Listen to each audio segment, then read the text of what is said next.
2010లో నా భర్త చక్రపూడి రామ్మోహన్ రావు గారు వ్యవస్థాపక అధ్యక్షుడిగా రాజమహేంద్రి గణేశోత్సవ కమిటీ ప్రారంభమవటం జరిగింది. 2010 నుంచి 2024 వరకు కూడా 15 సంవత్సరాలు వివిధ రూపాల్లో ఇక్కడ గణపతుల్ని కొలువు తీర్చడం జరిగింది. ముఖ్యంగా ఇక్కడ ఉన్నటువంటి విశేషం ఏంటంటే, ఇక్కడ కొలువు తీర్చేటటువంటి గణపతి ఎవరైతే ఉన్నారో వారిని భక్తులకు ప్రసాదంగా వితరణ చేయటం జరుగుతుంది. గత 15 సంవత్సరాల్లో గాజులతో, కళాలతో, కలశాలతో, నాణాలతో, ధాన్యంతో, విభూతితో, పసుపు కుంకుమలతో ఇలాగా వివిధ రకాలైనటువంటి ద్రవ్యాలతో ఇక్కడ గణపతిని కొలువు తీర్చడం జరిగింది. మనం ఎవరైతే గణపతిని కొలువు తీరుస్తామో ఆ గణపతికి నవరాత్రులు 9 రోజులు పూజ చేయటం, ఆ తర్వాత 10వ రోజుని ఆ గణపతిని వితరణ చేయటం జరుగుతూ ఉంటారు. ఇక్కడ పూజించినటువంటి చిన్న ఎకో ఫ్రెండ్లీ మట్టి గణపతిని మాత్రం మనం గోదావరిలో నిమజ్జనం చేయటం జరుగుతుంది. అంటే ముఖ్యంగా పర్యావరణ హితంగా జరగాలి కార్యక్రమం అనేటటువంటి ఆలోచనతో ఈ రకమైనటువంటి నిర్ణయం Rajamahendri Ganeshotsav committee executive committee మెంబర్లు అందరూ తీసుకోవడం జరిగింది. అంటే బీజాక్షరాలు పలకటంలో ఎవరైనా తేడా పలుకుతారేమో అని శుభంకర మహాగణపతి అని మాత్రమే చెప్పాము. యాక్చువల్గా మనకు ఉన్నటువంటి అక్షరాలన్నీ కూడా బీజాక్షరాలే. అందులో మనం ధూమ్ ధూమ్ శుభంకర మహాగణపతి ఈయన పేరు యాక్చువల్గా. అయితే ఈ ధూమ్ ధూమ్ అనేది పలకటం కానీ లేకపోతే రాయటం కానీ తేడా వస్తుందని ధూమ్ ధూమ్ అనేది మనం బయటికి అనిపించట్లేదు. అంటే తెలియక ఎవరైనా పొరపాటుని అంటే పొరపాటుగా అంటే ఇది దానికంతా వేరేగా ఉంటుంది. ఇది 18 అడుగుల విగ్రహాన్ని తయారు చేయడం జరుగుతుంది. అంటే దీన్ని తయారు చేయాలనేటటువంటి ఆలోచన కూడా ఏంటంటే, మనకి ఏదైనా ఒక కార్యక్రమం ప్రారంభించినప్పుడు సర్వభద్రతా మండపాన్ని ఏర్పాటు చేస్తూ ఉంటాం.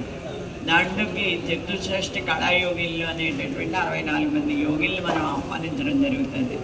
అందుచేత ఇక్కడ ఈ 64 మంది యోగిల్లోనూ ఈ వినాయకి ఒక ఆవిడ. మనకి సప్తమాతృకుల గురించి తెలుసు. బ్రాహ్మి, కుమారి, వైష్ణవి, వారాహి మనం చెప్పుకుంటాం, మహేశ్వరి ఇలా చెప్పుకుంటాం. అందులో కూడా ఈవిడి అంటే ఈ సప్తమాతృకులతో పాటు యోగేశ్వరి, అదేవిధంగా వినాయకి, ఈ 9 కలిపి నవమాతృకులు అంటారు ఇద్దరిని కలిపి.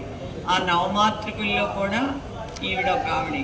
అందుచేత ఇంత విశిష్టత ఉన్నటువంటి వినాయకి ఈవిడ 18 అడుగులతోటి ఇక్కడ ఏర్పాటు చేయడం జరుగుతుంది, ప్రారంభించడం జరుగుతుందండి. గణపతిని ప్రతిష్టాపన చేయడం, గణపతి హోమం ప్రతి సంవత్సరంలాగే గణపతి హోమం నిర్వహించడం 10 రోజులు జరుగుతుంది.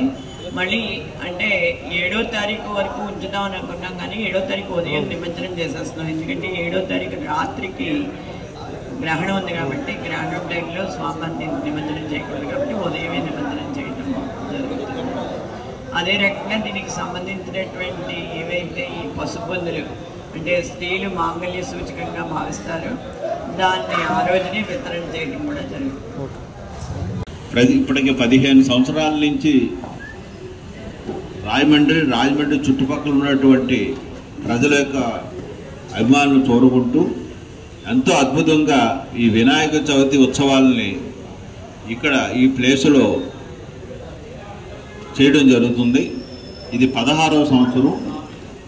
ప్రతి సంవత్సరం ఏదో ఒక వినూతనమైనటువంటి వినాయకుడిని పెట్టి, అంటే ధాన్యం అవ్వచ్చు, పెన్నుల్లో ఒకసారి సంవత్సరం పెట్టాం, నాణాలు ఒకసారి పెట్టాం, విభూతి ఒకసారి పెట్టాం. అలాగే అందులో భాగంగా ఈ సంవత్సరం శుభంకర గణపతి, 16వ సంవత్సరం శుభంకర గణపతి, అంటే అందరికీ కూడా శుభం జరగాలని ఈ సంవత్సరం అట్లా పెడుతున్నారు. ఈ కార్యక్రమ ఉత్సవాలకి రాజమండ్రిలో ఉన్నటువంటి ప్రజలు, ఈ చుట్టుపక్కల ఉన్నటువంటి రూరల్లో ఉన్నటువంటి ప్రజలందరూ కూడా ఆ రోజు ఉన్న 9 రోజులు కూడా అసలు ఎక్కడా కూడా ఇసుకైతే రాలినంత ఇదిగా వాళ్ళకి ఇక్కడ ఈ ఉత్సవాల్లో పాల్గొనడం జరుగుతుంది. ముఖ్యంగా భారతదేశంలో హిందువులు అనే వాళ్ళందరూ కూడా ఏ కార్యక్రమం జరిగినా కూడా ముందు గణపతికి పూజ చేసిన తర్వాతే కార్యక్రమం మొదలెట్టడం అనేది ఎన్నో కొన్ని వేల సంవత్సరాల నుంచి జరుగుతుంది. ఆఖరికి దేవతలు ఏంటంటే దేవతలైనా సరే ముందు వినాయకుడికి పూజ చేస్తేనే వాళ్ళకి శుభం జరుగుతుంది.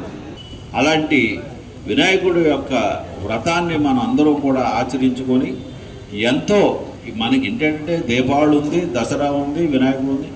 ఫస్ట్ వినాయకుడి చవితి నుంచి మొదలెడుతుంది, తర్వాత మళ్ళీ దసరా, తర్వాత ఏమో దీపావళి, తర్వాత సంక్రాంతి, ఇలా కంటిన్యూస్గా ఉండడం జరుగుతుంది.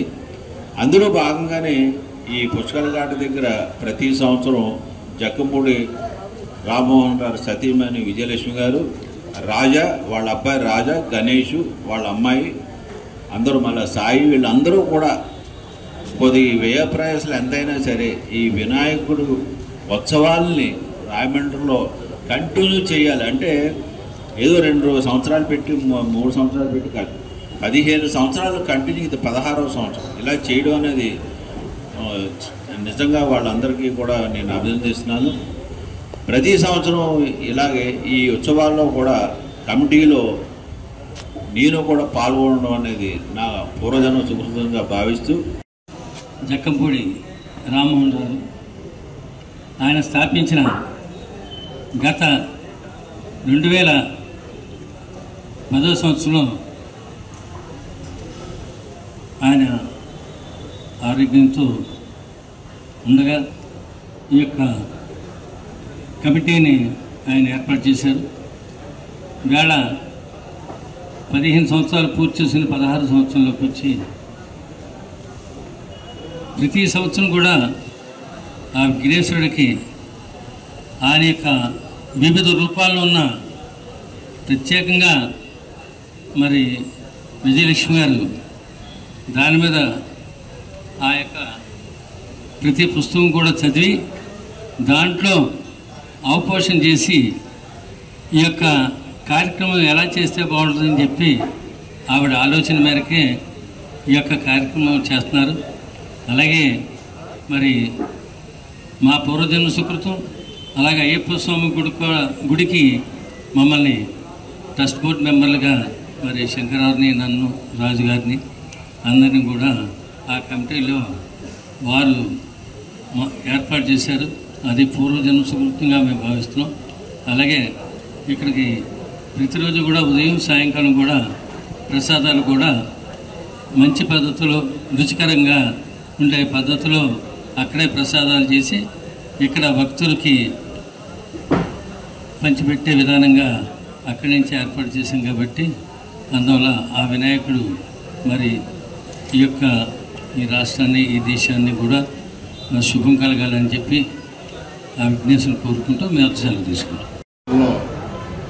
జక్కంపూడి రామ్మోహన్ గారు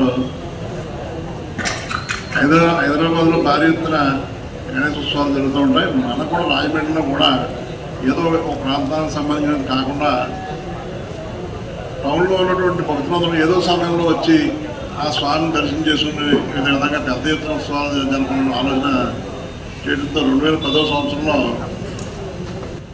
4-5 ప్లేసులు చూసాం. ఆ సందర్భంలో ఈ పుష్కర్ ఈ ప్రాంతంలో అయితే సాయంత్రం పబ్లిక్ వాళ్ళు ఈవినింగ్ టైంలో కాస్త రిలాక్స్ కూడా ఇటు వస్తూ ఉంటారు. అదేవిధంగా ఇతర ప్రాంతాల నుంచి కూడా పుష్కర్ ఘాట్కి భక్తులు వచ్చేటటువంటి పుష్కర స్నానాలు చేయడం కానీ ఇవన్నీ జరుగుతూ ఉంటాయి. ఈ పక్కన ఉన్నటువంటి కొవ్వూరు కానీ ఈ ప్రాంతాల నుంచి కూడా ఎటువంటి ప్రాంతాలకు అయితే సరదాగా మోటార్ సైకిల్ వచ్చి ఫ్యామిలీస్తో వచ్చి దర్శనం చేసి వెళ్ళగలుగుతారనే ఉద్దేశంతో ఆనాడు ఇక్కడ ఉత్సవాలు ప్రారంభించడం జరిగింది. ఏదైతే గణేశోత్సవం 2010వ సంవత్సరంలో ప్రారంభించామో మరి రామ్మోహన్ గారి ఆలోచన, ఆ భగవంతుడి ఆశీస్సులో, ఆ గణేశ ఆశీస్సులో మొట్టమొదటి సంవత్సరంలోనే గిన్నిస్ వరల్డ్ రికార్డుకి రాజమహేంద్ర గణేశోత్సవ కమిటీ దక్కించుకోవడం జరిగింది. మొట్టమొదటి సంవత్సరంలోనే 6 టన్నుల లడ్డు ఆనాటికి మన రాజమండ్రినే 6 టన్నుల లడ్డు, మన తర్వాతే ఖైరతాబాద్ కానీ ఇంకో చోట కానీ అతిపెద్ద లడ్డు పెట్టడం. అలాగా 2 సంవత్సరాల పాటు గిన్నిస్ వరల్డ్ రికార్డుని మనం ఈ మన రాజమండ్రి గణేశ ఉత్సవ కమిటీకి దక్కింది. అదేవిధంగా ఆనాటి నుంచి కూడా అంటే మొట్టమొదటి సంవత్సరం వినాయకుడిని మాకు కూడా కొంత అనుభవం లేక హైదరాబాద్ పెద్ద దగ్గర పంపాయి చేసి దాన్ని తేవడం చాలా ఇబ్బంది పడ్డాం. దాన్ని దృష్టిలో పెట్టుకుని ఆ తర్వాత సంవత్సరం వదిలే విజయలక్ష్మి గారు అలా కాదు, మనం కూడా పెద్ద పెద్ద విగ్రహాలు పెట్టడం కాదు, పర్యావరణానికి అతీతంగా రేపు పొద్దున మన ఈ నవరాత్రులు అయిపోయిన తర్వాత ఏదైతే వినాయకుడు తయారు చేస్తున్నామో ఆ వినాయకుడు పెన్నుల రూపంలో కానివ్వండి, గాజుల రూపంలో కానీ ఇంకో రూపంలో కూడా భక్తుడికి ప్రసాదంగా వెళ్ళే విధంగా మనం భవిష్యత్తులో ప్రతి సంవత్సరం మార్పులు చేద్దామనేటువంటి విజయలక్ష్మి గారి ఆలోచనతో ప్రతి సంవత్సరం కూడా ఒక్కో రకంగా ఒక సంవత్సరం పెన్నులతో వినాయకుడిని తయారు చేసాం, ఒక సంవత్సరం గాజులతో పెన్నులతో తయారు చేసినప్పుడు ఆ విద్యార్థులందరికీ ఆకేసి వాళ్ళకి విద్యార్థులకి పెన్నులు పంపడం జరిగింది. అదేవిధంగా గాజులు మహిళలందరికీ ఆకేసి అందరికీ పంపడం జరిగింది. అలాగే ప్రతి సంవత్సరం కూడా విభిన్నటువంటి పద్ధతుల్లో మన రాజమండ్రి గణేశ ఉత్సవం కమిటీ ఇక్కడ ఉత్సవాలు జరుగుతూ ఉంది. అలాగే భక్తులు కూడా నిజంగా మేము ఆనాడు ఊహించిన దానికన్నా కూడా మొట్టమొదటి సంవత్సరంలోనే విపరీతమైనటువంటి రద్దీ. ఆనాడు ఈనాడు కూడా రాజమండ్రి ఈ ఉత్సవంలో ఉన్నటువంటి ఇక్కడ వినాయకుడిని దర్శనం చేసుకోవాలి, ప్రశాంత వాతావరణం చెప్పేసి వేలాదిగా వస్తూ ఉన్నారు. ఖచ్చితంగా ఈ సంవత్సరం కూడా అంతకన్నా భారీగానే ప్రతి సంవత్సరం వస్తున్నారు కాబట్టి తగిన ఏర్పాట్లు కూడా కమిటీ చేయడం జరుగుతుంది. శ్రీ వెంకటేశ్వర జనరల్ మార్కెట్లో వేచి ఉన్న వెంకటేశ్వర స్వామి భూదేవి శ్రీదేవి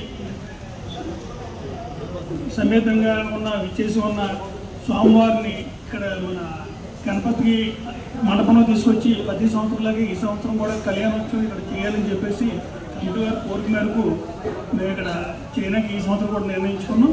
అది సెప్టెంబర్ 2వ తారీఖు సాయంత్రం ఇక్కడ చేసే విధంగా ఇక్కడ ఏర్పాట్లు చేయడానికి మేము ముందుకు వచ్చామని చెప్పి